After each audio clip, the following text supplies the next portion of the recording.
नमस्कार मंडळी, श्री स्वामी समर्थ. स्वागत आहे तुमचे आपल्या स्वामी शक्ती या चॅनलवरती. बघा, उद्या 18 डिसेंबर 2025 वार गुरुवार. आपल्या सगळ्यांनाच माहिती आहे की उद्या मार्गशीर्ष महिन्यातील चौथा म्हणजे शेवटचा गुरुवार आहे. खरं तर प्रत्येक वर्षी मार्गशीर्ष महिन्यातील प्रत्येक गुरुवारी आपण माता लक्ष्मीची आराधना करतो.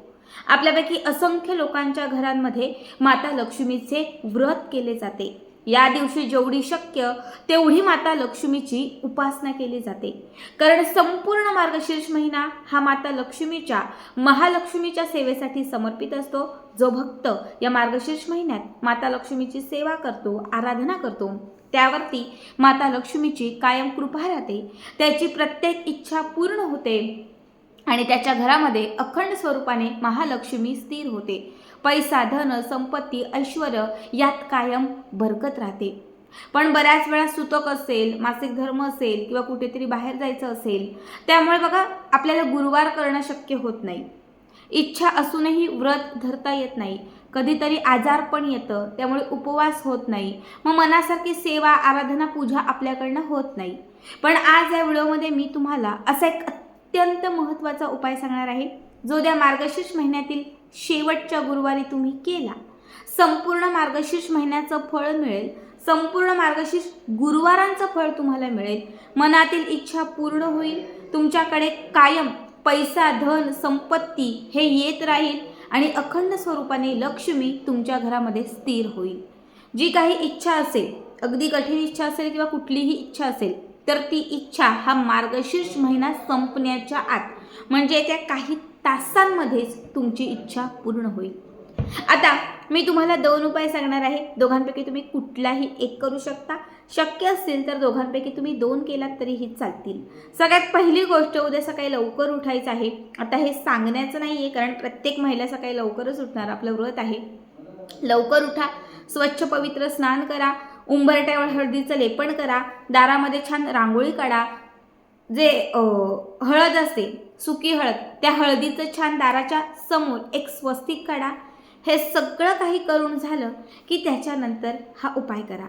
या उपायासाठी देवघराच्या समोर बसायचं आहे. जिथे माता लक्ष्मीची मूर्ती असेल, तुमच्याकडे माता लक्ष्मीची मूर्ती किंवा फोटो नसेल, तुम्ही एक सुपारी ठेवली तरीही चालेल. देवघरात एक सुपारी ठेवा. त्या सुपारीच्या समोर शुद्ध तुपाचा किंवा तेलाचा दिवा लावा. बसण्यासाठी आसन घ्या आणि 7 लवंगा घ्या. फूलवाल्या 7 लवंगा आणि 1 विड्याचं पान, ज्याला आपण खाऊचं पान असं म्हणतो, नागवेलीचं पान असंही म्हणतो. आता काय करायचं, तर जे पूजेचं पान आपण घेतलेलं आहे ते स्वच्छ पाण्याने धुवायचं, थोडंसं ते सुकवायचं आणि या पानाला थोडंसं सुगंधी अत्तर लावायचं. गुलाब असेल तर उत्तम, नाही तर तुमच्याकडे जे कुठलं अत्तर असेल ते अत्तर थोडं त्या पानाला स्प्रेड करा. आता अत्तर लावलेलं सुगंधी पान माता लक्ष्मीच्या समोर ठेवा. जिथे माता लक्ष्मीची मूर्ती, फोटो जे काही ठेवले, सुपारी ठेवले, त्याच्यासमोर हे पान ठेवा. ज्या 7 लवंगा घेतलेल्या आहेत त्यातली पहिली लवंग उजव्या हातात घ्यायची. हाताची मूठ बंद करायची. आपली जी काही इच्छा असेल ती माता लक्ष्मीला सांगायची. इच्छा पूर्ण होण्यासाठी प्रार्थना करायची आणि माता लक्ष्मीचं जे महालक्ष्मी अष्टकम आहे ते म्हणायचं. बघा, नमस्ते सु महामाये श्रीपीठे सूरपूजिते शंखचक्र गदा हस्ते महालक्ष्मी नमस्तुते. हे महालक्ष्मी अष्टकम संपूर्ण शेवटपर्यंत म्हणा आणि ही लवंग त्या पानावर ठेवून द्या. पुन्हा दुसरी लवंग घ्यायची, पुन्हा महालक्ष्मी अष्टकम म्हणायचं, पुन्हा इच्छा व्यक्त करून हे लवंग त्या पानावर ठेवून द्यायचं. अशा 7च्या 7ही लवंगा अभिमंत्रित करून तुम्हाला एक एक करत त्या विड्याच्या पानावर ठेवायच्या आहेत. 7ही लवंगा तिथे ठेवल्यानंतर ते विड्याचं पान तिथून उचलायचं आहे आणि ते गुंडाळायचं आहे, गोल करायचं आहे. ह्या 7ही लवंगा पानात ठेवून तुम्हाला ते पान गोलाकार फिरवायचं आहे आणि त्याला एखादा धागा, लाल पिवळा धागा, मौली धागा किंवा कलावा असेल तर तो कलावा त्याला बांधायचा आहे आणि छान विड्याच्या पानाचा लवंग असणारा हा विडा तयार करायचा आहे.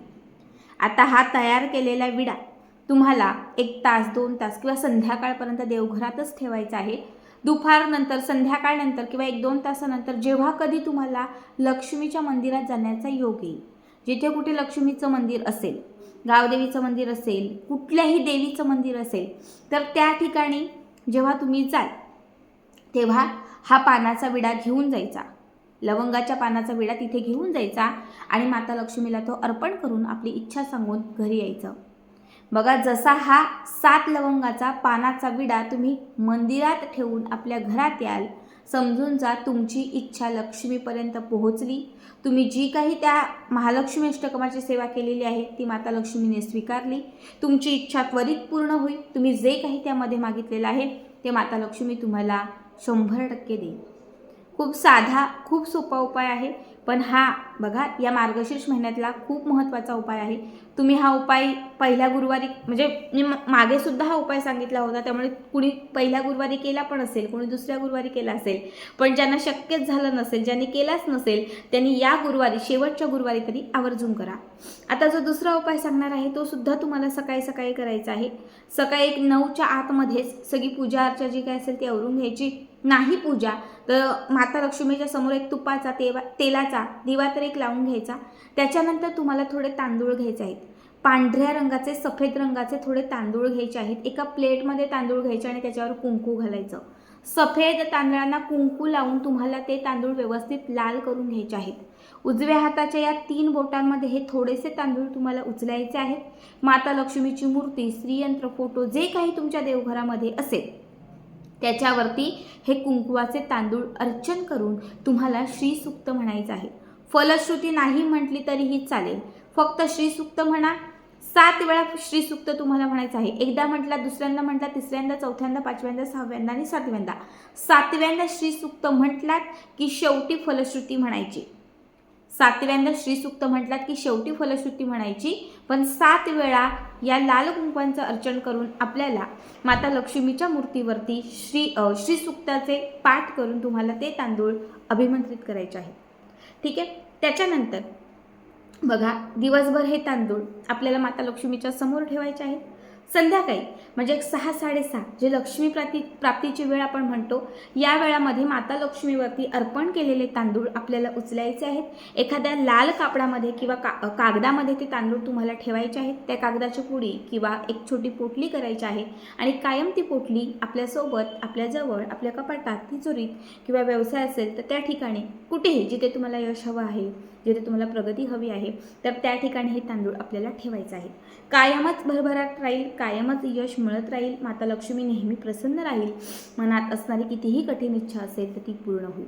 बघा, खूप साधे सोपे 2ही उपाय आहेत. दोघांपैकी कुठलाही एक करा. शक्य असेल तर दोघांपैकी 2 करा.